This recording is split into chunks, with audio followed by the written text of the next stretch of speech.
Cubism, a style of art that stresses abstract structure at the expense of the other pictorial elements, especially by displaying several aspects of the same object simultaneously, and by fragmenting the form of depicted objects.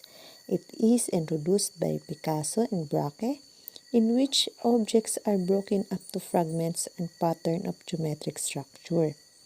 First example of Cubism is Candle Vendors by Vicente Manansala. So makikita nyo na yung isang subject na babaeng nagtitinda ng kandila ay nauulit yung image niya. May repetition na nangyayari dun sa subject because Cubism displaying several aspects of the same object simultaneously.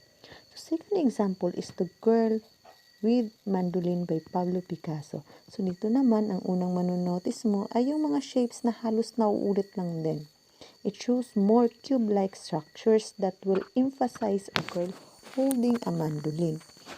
Third example of Cubism is The Weeping Woman by Pablo Picasso. It is an oil canvas painting which he created in France in 1937. The painting depicts Dora Maar, Picasso's mistress and muse. First notice ko sa painting is mukha ng babaeng umiiyak, but the story is Picasso paint his mistress' face of suffering. And if manonotice nyo that the face is naka-side view and the other side of the face is makikita din. So this is a good example of Cubism because it displayed several aspects of the object. So next is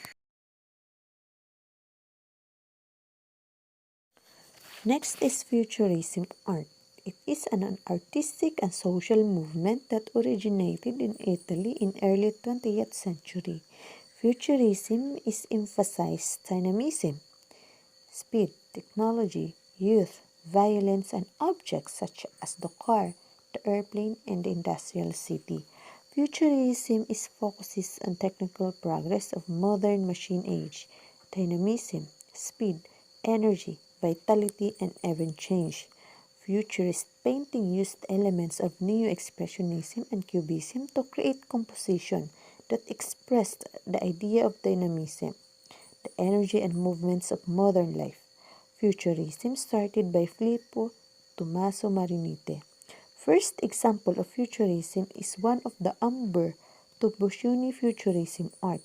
It emphasizes a ruler or leader that is thinking for the progress. So from the definition that Futurism art will be the output of combined Expressionism and Cubism, so the first picture is the great example of Futurism art. Because Expressionism portrays emotion involving pathos, morbidity, violence, or chaos and tragedy, plus the geometric structure of Cubism, then it is a Futurism art. Second example is emphasizing a lady in a balcony. It is the second picture, overlooking the busy city. People are working and moving, and it emphasizes dynamism because there is a vigorous activity of people and there is progress. So the third picture in the examples is a full head of man. It also emphasizes speed and technology. Makikita nyo na may kalsada siya and it looks like the whole city is aiming or having a full access of way or kalsada in the future. It also portrays that the city is being developed and well planned ahead of time. So the fourth example is like the second example. Two ladies overlook the busy city and dynamism is being emphasized. So guys, take note that Futurism is emphasizing the future from the word itself, Futurism. It is not showing the past, but the change what the future will bring and the progress of the people, the technology, and even our surroundings. Next is abstract or non-objective art. Non-objective art is abstract or non-representational art. It tends to be geometric and does not represent specific objects, people, or the subject found in the natural world. One of the best-known non-objective artists is Wassily Kandinsky, a pioneer of abstract art. So abstract art or non-objective art tends to be geometric and non-representational, but it can be converted into forms that can be appreciated for its own sake. Abstract or non-objective art uses visual language of shape, form, color, and line to create a composition which may exist with a degree of independence from visual references of the world. So first example of the pictures is a non-objective art because we can hardly say what is the art emphasizing for, right?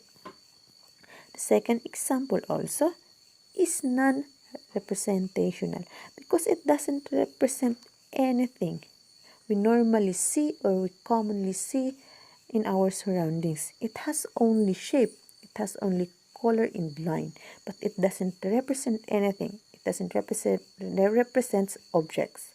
So the third example is like a house, but I am not sure if it is really a house because the subjects, the color, the shapes are not found in our natural surroundings. Take note for abstract or non-objective art. It is non-representational. It means it doesn't represent anything that we see naturally or commonly in our surrounding.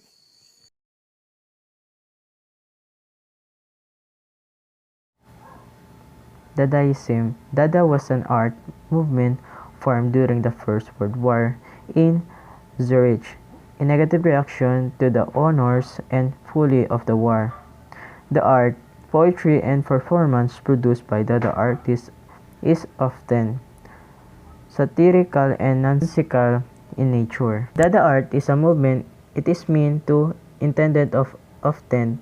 It is based on the rejection about the culture and aesthetics. In short, it is radical called anti-art.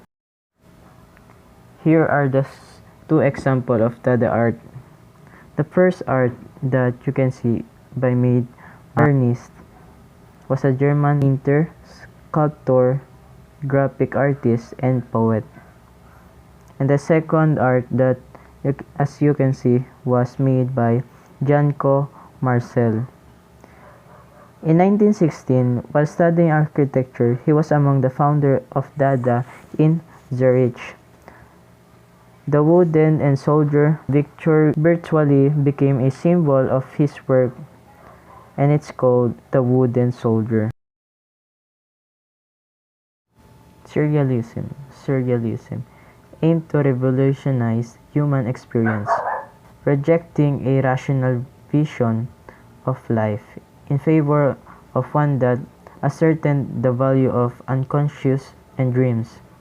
The movement poet that artists found magic and strange beauty in the unexpected, that uncanny, the disregarded, and unconventional. It is based on human experience during World War. It is their way of experiencing it. It is just a paint, but it is called self-construction with boiled beans. It's a painting that is Spanish realism artist Salvador Dali. The art was created in 1936. Dali created the piece to represent the honor of Spanish Civil War, having painted in only 6 months before the conflict began. And the second part of the picture, that example in surrealism, the patient of memory. It is 1931 painting by artist Salvador Dali and one of the most recognizable works of surrealism. The first show at the Julien Levy Gallery in 1932. Since 1934, the painting was been in the collection of the Museum of Modern Art, or called MoMA, in New York City, which received its from an anonymous donor. It is widely recognized and frequently referenced in popular culture. and sometimes referred to by the descriptive title such as melting clocks, the salt watches, or the melting watches.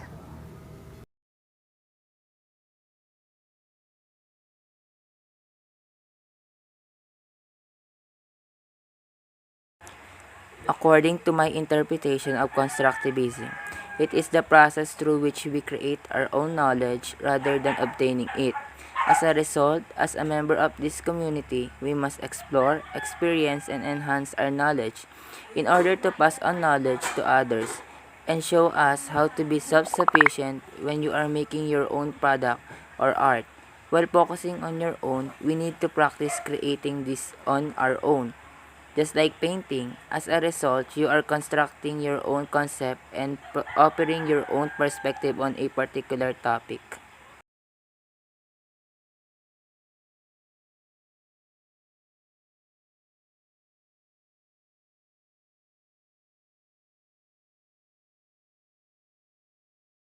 Based on my perceptions of optical art, in order to create this art, we must use our illusion. Optical is usually black and white, but we may use other colors to make it look more artistic.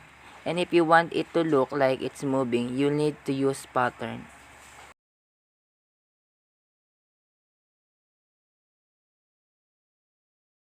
Abstract expressionism is a movement in the mid-20th century. It has a variety of styles. It is characterized by concepts behind the art rather than by a specific look. Most of its styles have no recognizable images and do not support the conventional forms. It is also a post-World War II movement in painting, characterized by emphasis on the artist's spontaneous and self-expressive application of paint in creating a non-representational composition. Creative designs comes so differently. Lines and shapes are distorted and unrecognizable. Here are some of the famous Filipino abstractionists in the Philippines. On the picture that you can see is Jose Hoya. Jose Hoya is a Filipino abstract artist and a National Artist of the Philippines awardee. He is a Filipino painter best known for his abstract expressionist works, which utilize a variety of techniques including controlled drifts, impasto strokes, and transparent layering. According to him, he believed that in creating an artwork, the artist is concretizing his need for communication. He should have an irresistible urge to reach that level of spiritual satisfaction and to project what he thinks through his work. His work often inspired by the tropical wildfire of his home country. It was painted with bold and vibrant colors. You can find his artwork at the Philippine Gallery, the Venil Biennale, the Museum of the Philippine Art, the National Museum, and at the Ayala Museum. As you can see, at his left side is one of the famous artwork of Jose Hoya. It entitled as Morning Flight. It is a collage artwork. Another Filipino abstractionist is Hernando Ruiz Ocampo. He was a Filipino artist best known for his abstract paintings. Ocampo used bold color palettes and biomorphic shapes inspired by both his country's landscape and by science fiction writing. He had a background as a writer and originally studied law and creative writing before teaching himself art. He was awarded the title of National Artist of the Visual Art in 1991. As you can see, at his right side is one of his well-known artwork entitled Genesis that was woven into a tapestry by Japanese artisan to become a fine curtain of cultural center of the Philippine Main Theater. Another abstractionist is Willem de Kooning. He is a Dutch-American artist, usual among abstract expressionists that he could continue to paint the human figure. During the 1950s, he created a series of paintings of women using slashing strokes of color. As you can see on the painting, she is Marilyn Monroe. Pop art. It is a visual art movement in the United States and in Britain in 1960. The term pop art is shortened from popular art. It is more likely a duplication of other artwork that are visible in the street. Some artists duplicated beer bottles, soup cans, comic strips, road signs, and similar objects in painting, collages, and sculpture. Pop artists are considered subjective and divorced from reality. They sought to provide a wider perception of reality rather than the realistic painting of the past. They allow the reviewer to respond directly to the artwork, but not to show the personality of the artist in their own work. Here are some of the well-known artists in pop art. Roy Lichtenstein, a major figure of the 1960s pop art movement. Roy Lichtenstein painted a large-scale works that were often styled after comic book illustrations. His paintings offer a playful commentary on the relationship between the artistic discipline of traditional painting and the mass-produced commercialism of popular culture. As you can see on his left side is one of his famous paintings entitled Wham! By the American painter, sculptor, and graphic artist Roy Lichtenstein. He painted it on the year 1963. It is an acrylic on canvas. Lichtenstein was one of the first artists who developed a style known as pop, in which images from advertising and comic books became the subject matter of serious art. This painting is part of the collection at the Tate Gallery, London. Another pop artist is Claes Oldenburg. He is an American artist. As you can see on his left side is a trowel. It is a large metal sculpture on the 20th century. Oldenburg is known for his oversized sculptures of everyday objects, many of which are monumental in scale.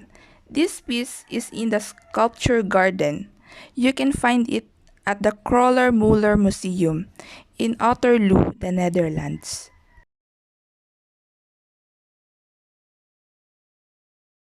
Conceptual art. It is an art form that was developed in the year 1960.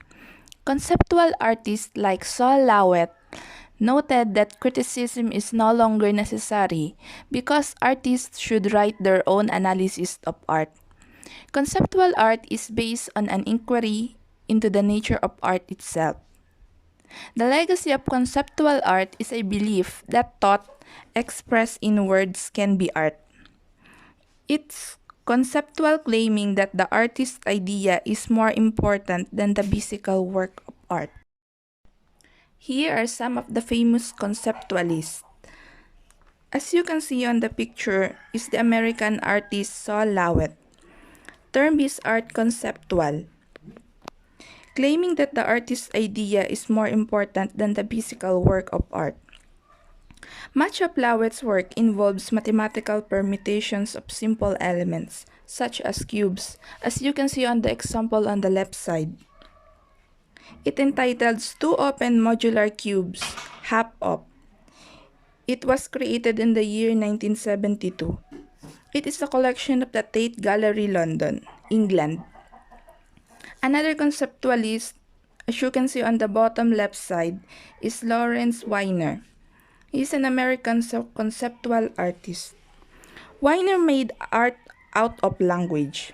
Weiner had the works 1,000 German marks worth medium bulk material, transferred from one country to another, printed on the gallery wall. Weiner instructed that the praise be presented alongside the material referred to. Weiner's instructions are purposely open-ended so that in one installation it might include a pile of fabric with a value of 1,000 German marks, and in another a pile of brick with this value. Then again, in Weiner's conception, the piece need to be built at all. The words could simply be spoken and piece imagined. Another conceptualist, as you can see on the bottom right side, is Gilbert and George. Since the late 1960s, the British performance artists and photographers known as Gilbert and George have challenged many traditional ideas about art. During the 1980s, they began creating gridded collages of hand-colored photographs, such as the one shown at their back. Created in 1987, it is in the collection of the Tate Gallery, London, England. Minimalism describes movements in various forms of art and design, especially visual art and music, where the work is set out to expose the essence, essentials, or identity of a subject through eliminating all non-essential forms, features, or concept. Ang ibig sabihin nito ay ang minimalism, it's an extreme form of abstract that focus in line color which is limited in one color. Saan nga ba na-develop ang minimalism? Ang minimalism ay na-develop sa USA noong 1960s and typified by artworks composed of simple geometric shapes based on the square and the rectangle. These are the example of minimalism. Sa unang picture, makikita natin ang isang artwork at kung sino ang gumawa nito. Ang artwork na ito ay gawa ni Agnes Martin. Si Agnes Martin ay isang Canadian-born painter, printmaker, and art teacher. Kilalanin natin ang nagsimula ng minimalism. Frank Philip Stella is an American painter, sculptor, and printmaker noted for his work in the areas of minimalism and post-painterly abstraction. Stella lives and works in New York City. Ang susunod na artwork ay gawa ni Frank Stella. Si Frank Stella ang nag-start ng minimalism. Frank Stella, whose black paintings were exhibit sa Museum of Modern Art in New York City noong 1959. It began to turn away from the gestural art of the previous generation. It flourished in the 1960s and 1970s with Carl Andre, Dan Flavin, Donald Judd, Sol Lewitt, Agnes Martin, and Robert Morris, becoming the movement's most important innovators.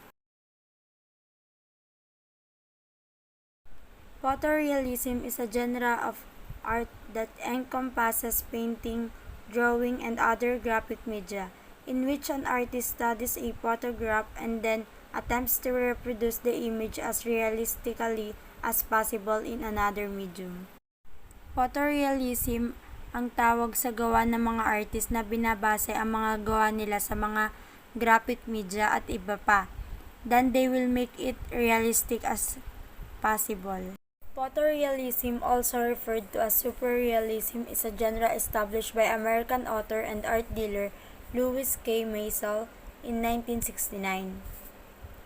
Rather than observing events in real time, the style was inspired by photography, using the visual information captured by a camera to create illusionistic paintings, drawings, and other works of art. Artists would often project photographs onto canvas to allow the image to be captured with precision and accuracy. Here's the example of photorealism. The first artwork is made by Chuck Close.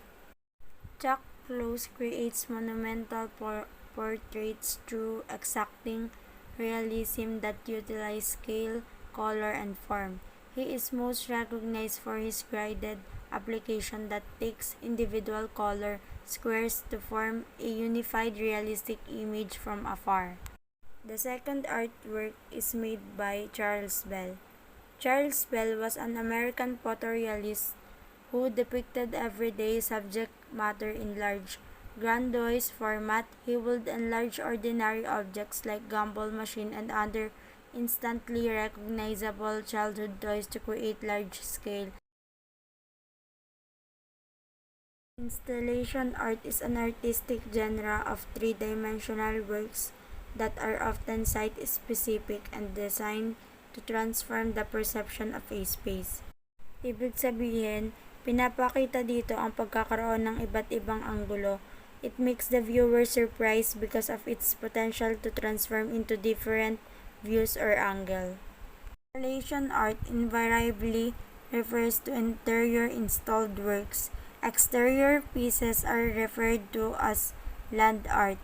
Installation art has its origins in the 1960s but grew to greater prominence during the subsequent decade. Here's the example of installation art. The first artwork is made by British artist Cornelia Parker. It is called by Cold Dark Matter, An Exploded View, 1991. It is one of the most striking and memorable installation artworks of recent times. To create this work, Parker filled an old shed with domestic junk including old toys and tools, before having the entire shed exploded in a field by the British Army. She then gathered together all the fragments left behind and suspended them mid-air as if permanently suspended in the bee of the bang.